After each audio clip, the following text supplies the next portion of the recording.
ఏపీలో షాకింగ్ సంఘటన చోటు చేసుకుంది. గూడూరు రైల్వే స్టేషన్లో ఓ ఖైదీ తప్పించుకొని పరారైపోయాడు.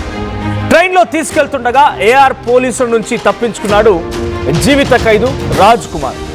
విశాఖపట్నం నుంచి కడప సెంట్రల్ జైలుకి తీసుకెళ్తుండగా ఈ ఘటన జరిగింది. అయితే ప్లాట్ఫామ్ పై నిలిపి ఉన్నటువంటి ట్రైన్ నుంచి తప్పించుకున్నాడు ఖైదీ.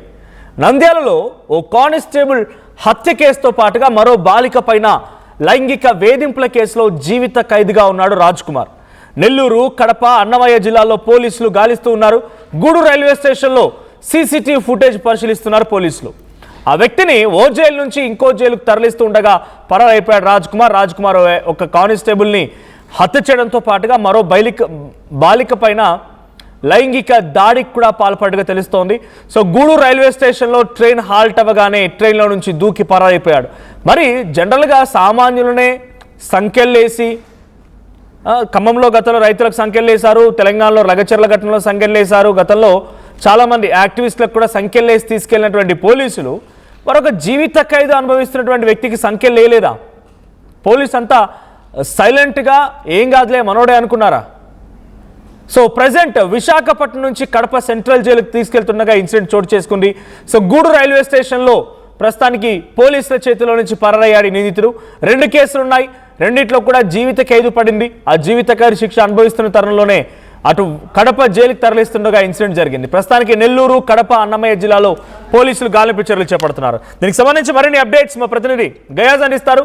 గయాజ్, సో నిందితుడు పోలీసుల చెర నుంచి తప్పించుకున్నాడు అని అంటే ఇటు పోలీసుల నిర్లక్ష్యం అనుకోవాలా, లేదు ఆ నిందితుడి యొక్క అంటే సంబంధించినటువంటి జీవిత ఖైదు ఆయన యొక్క చాకచక్యం అనుకోవాలా?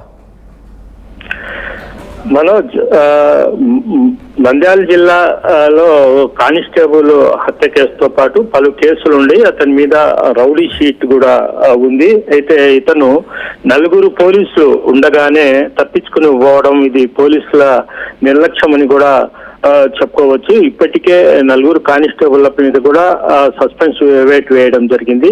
ఒక క్రిమినల్, ఒక రౌడీ షీటరు, అదే విధంగా చాలా పలు కేసులు ఉన్న శిక్ష పడిన ఖైదీని ఎక్కడైనా ఆసుపత్రికి కానీ ఎక్కడైనా తీసుకుని వెళ్ళాలంటే కనీసం వేడీలేసి ఖచ్చితంగా రూల్స్, ఖైదీలకు సంబంధించిన రూల్స్ నిబంధనల ప్రకారం చేయాల్సింది. అయితే వీళ్ళు ఏంటంటే ఖైదీల దగ్గర డబ్బులు తీసుకొని నిర్లక్ష్యం వహిస్తారు. వాళ్లకు కావలసిన స్టార్ హోటళ్లకు తీసుకుని పోతారు, మధ్యలో వాళ్లకు చాలా ఫ్రీగా వదిలేస్తారు. దీంతో ఇతను రాజ్ కుమార్ పరారైనట్లు కూడా తెలుస్తుంది. ప్రధానంగా నంద్యాల జిల్లాలో కానిస్టేబుల్ హత్య కేసుతో పాటు అతనికి సుమారు ఒక 5-6 కేసులుండి ఇతనిపై గత కొద్ది రోజుల కిందట ఫోక్స్ యాక్ట్ కేసులో 12 ఏళ్ల పాటు శిక్ష పడటం జరిగింది. ఈ శిక్ష కడప సెంట్రల్ జైల్లో ఇతను శిక్ష అనుభవిస్తున్నాడు. అయితే రాజ్ కుమార్ కి మానసిక పరిస్థితి బాగలేదని గత 4-5 రోజుల కిందట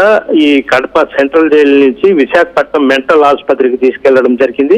అక్కడ వైద్య అనంతరము అతన్ని తీసుకొని వస్తుండగా నిన్న రాత్రి, అంటే అతను గూడూరు జంక్షన్ లో తప్పిపోయాడా లేదంటే నెల్లూరు జంక్షన్ లో తప్పిపోయాడు అనేది స్పష్టంగా తెలియడం లేదు. అంటే నెల్లూరు, గూడూరు జంక్షన్ లో ఉండే సీసీ ఫుటేజ్ లను కూడా పోలీసులు అయితే సేకరిస్తున్నారు. అయితే పోలీసులు రాజ్ కుమార్ ని ఖైదీగా చూడకుండా అతను నిర్లక్ష్యంగా వదిలేయడంతో అతను కనీసం బేడీలు కూడా వేయకుండా వదిలేసి వీళ్ళ పార్టీకి నిద్రపోవడంతో అతను హ్యాపీగా పోలీసుల కళ్ళు గెప్పి వెళ్ళిపోవడం జరిగింది. అయితే అతని కోసము 3 జిల్లాలు, అన్నమయ్య, నెల్లూరు, కడప, అదే విధంగా నంద్యాల జిల్లాల్లో కూడా పోలీసులు అయితే అతని కోసం గాలిస్తున్నారు. ఇంతవరకు అతని మాట్లాడుతూ అటు పోలీసులు లగ్జరీస్ హోటల్ కి తీసుకువెళ్తారు, ఎక్కడ ఆపమంటే అక్కడ ఆపుతారు అంటున్నారు. అంటే పోలీసులు దొంగలతో కుమ్మక్కవుతున్నారా, ఇట్లాంటి ఖైదీలతో కుమ్మక్కవుతున్నారా? వాళ్ళు ఆపమంటే ఆపడం ఏంటి? వాడు తప్పు చేసి జైలు శిక్ష అనుభవిస్తున్నాడు, వాడితో ఏ రకంగా వ్యవహరించాలి అలా వ్యవహరించకుండా ఓ దోస్తులాగా, ఓ ఫ్రెండ్ లాగా ఇలా వ్యవహరించడం అంటే పోలీసు నిర్లక్ష్యం చాలా క్లియర్ కనబడుతోంది కదా. ఎస్ మనోజ్, ఇక్కడ 2 ఖైదీలని తీసుకుని పోయారు. అంటే కడప సెంట్రల్ జైలు నుంచి రాజ్ కుమార్ తో పాటు ఇంకొక ఖైదీని కూడా విశాఖపట్నం జైలుకి తీసుకుని పోవడం జరిగింది. ఒక్క ఖైదీకి 2 సెక్యూరిటీ గార్డులు ఉంటారు. అంటే బేడీలు వేసి ముందు ఒక కానిస్టేబుల్, వెనక ఒక కానిస్టేబుల్, ఆ విధంగా తీసుకెళ్ళాలి. అయితే ఈ ఖైదీల బంధువులు వీళ్ళు బయటికి వెళ్ళేటప్పుడు వాళ్ళ ఖైదీల బంధువులు వీళ్లకు పోలీసులకు డబ్బులు ఇస్తారు. ఎందుకంటే బేడీ లేబాకండి, ఫ్రీగా వదలండి అని మొత్తం ఖర్చు మొత్తం వీళ్ళకు కూడా డబ్బుతో లంచాలతో పాటు ఖరీదైన భోజనము మొత్తం వీళ్ళ బంధువులు పెడతారు. దీంతో వీళ్ళేందంటే ఆ ఖైదీల్ని చాలా నిర్లక్ష్యంగా వహిస్తారు. కొన్నిసార్లు బాగలేని ఖైదీల్ని ఆసుపత్రికి తీసుకుపోతే ఆసుపత్రుల్లో స్టార్ హోటళ్ల కంటే ఇంకా హాస్పిటల్లో లగ్జరీ అనుభవిస్తున్న ఇవి కూడా మనం చూస్తున్నాం. మొత్తం మీద ఈ రాజ్ కుమార్ విషయంలో మాత్రము కనీసం ఈ నలుగురు కానిస్టేబుల్ చాలా నిర్లక్ష్యం వహించడం వల్లే అతను వెళ్ళిపోయాడని స్పష్టంగా తెలుస్తుంది. దీని మీద పోలీసు శాఖ కూడా చాలా సీరియస్ గా ఉంది. అయితే రాజ్ కుమార్ ఇంకా దొరకలేదు, అతని కోసం మాత్రం గాలిస్తున్నారు మనోజ్. రైట్, అంటే పోలీసులు వాళ్ళ రైల్వే స్టేషన్ దగ్గర ట్రాక్ దగ్గర రాగానే, స్టేషన్ సమీపంగా రాగానే ఒక్కసారిగా దిగి పరారైపోయాడు అంటున్నారు. వాళ్ళ చేతిలో ఒకరు హ్యాంగ్ చేసుకున్నారు. ఇందాక మీరు అంటున్నట్టుగా చైన్లు వేసి బెడీలు వేసి చేతిలో పట్టుకొని ఉంటారు కదా. సో ఇప్పుడు ఆ కానిస్టేబుల్ ఏం చెప్తున్నారు, నిజంగానే ఆ ఖైదీ పారిపోవడంతో పోలీసు ఎటువంటి ఇన్వెస్టిగేషన్ ఏదంటే మనం పట్టుకోవడం కోసం ఎన్ని ఆపరేషన్లు చేస్తున్నారు, సర్చ్ ఆపరేషన్ ఎలా జరుగుతోంది? మనోజ్, మామూలుగా ఇతను 3 గంటల ప్రాంతంలో గుర్తించారు. గూడూరు రైల్వే స్టేషన్ కు వచ్చిన తర్వాత 3 గంటలకు వీళ్ళు నలుగురు కానిస్టేబుల్స్ చూసేటప్పటికి ఒక ఖైదీ మాత్రమే ఉన్నట్టు రాజ్ కుమార్ మాత్రం కనిపించలే. ఇతను నెల్లూరులో దిగిపోయాడా లేదంటే గూడూరులో దిగిపోయాడా అనేది కూడా స్పష్టంగా తెలియదు. మామూలుగా విశాఖపట్నంలో ఎక్కిన తర్వాత అతనికి బేడీ చేతికి బేడీ వేసి కనీసము అక్కడ రైల్లో అతను ఉండే ప్రాంతంలో అక్కడ ఇచ్చేయాలి. అదేవిధంగా విత్ వెపన్ తో 24 hours అక్కడ అతనికి కాపలా ఉండాలి, ఎదురుగా ఉండాలి. ఇద్దరు కాపలా ఉండాలి. ఇద్దరు కానిస్టేబుల్ రెస్ట్ లో ఉన్నా ఇద్దరు డ్యూటీలో ఉంటారు. వీళ్ళిద్దరు మళ్ళీ డ్యూటీ నిద్రపోతే మళ్ళీ వీళ్ళిద్దరు ఈ విధంగా షిఫ్ట్ల రూపంలో ఉండాల్సింది. అయితే అలా కాకుండా ఎట్టికి వాళ్లకు బేడీ లేకుండా వాళ్ళ పోలీస్ చేతుల్లో ఉన్న తుపాకులు పక్కన పడేసి ఇట్లు దర్జాగా పండుకొని గూడూరులో వచ్చి చూసుకునేటప్పటికి రాజ్ కుమార్ కనిపించలేదు. అప్పుడు వాళ్ళు ఉన్నత స్థాయి అధికారులకు ఫోన్లు చేశారు, ఇట్లా ఫరారైపోయాడు. అప్పుడు హడావుడి చేస్తున్నారు తప్ప ముందు నుంచి జాగ్రత్తలు తీసుకుని ఉంటే మాత్రము రాజ్ కుమార్ వెళ్ళి ఉండేవాడని కూడా మనం చెప్పుకోవచ్చు. Right, thank you Gaius. So Raj Kumar అనేటువంటి ఇక్కడ ఫోటోలో కనిపించినటువంటి ఈ ఖైదీ ప్రజెంట్ ఆయన 2 కేసుల పైన జీవిత ఖైదు అనుభవిస్తున్నారు. ఒకటి కానిస్టేబుల్ని హతమార్చిన కేసు అండ్ ఒక మహిళ పైన అఘాయిత్యానికి పాల్పడిన కేసు. సో 2 కేసులు ఉన్నాయి. ఈ 2 కేసులో జీవిత ఖైదు అనుభవిస్తున్నటువంటి ఈ ఖైదీని ఓ జైలు నుంచి ఇంకో జైలుకు తరలిస్తూ ఉండగా మధ్యలో గూడూరు జంక్షన్ రాగానే గూడూరు దగ్గర రైల్వే ప్లాట్ఫామ్ పైన ఒక్కసారిగా ట్రైన్ ఆగడంతో వెంటనే అక్కడి నుంచి దిగి పరారైపోయాడు. ప్రస్తుతం ఆయన కోసం నెల్లూరు, కడప, అన్నమయ్య జిల్లాలో గాలింపు చర్యలు కొనసాగుతున్నాయి. ఒకసారి మీకు ఆ ఫోటో చూపిస్తాను. సో పీసీఆర్ ఫోటో చూపించండి. సో ఎగ్జాక్ట్గా ఇలాగే ఉండకపోవచ్చు, బట్ ఇది ప్రీవియస్ ఫోటో.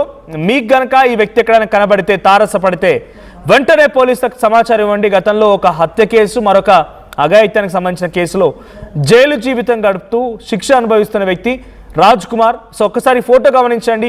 మీకెవరికైనా ఈ వ్యక్తి నెల్లూరు, కడప, అన్నమయ్య, గూడూరు ఈ సరితర ప్రాంతాల్లో, నంద్యాల ఈ ప్రాంతాల్లో కనుక కనిపిస్తే వెంటనే పోలీసులకు సమాచారం ఇవ్వండి.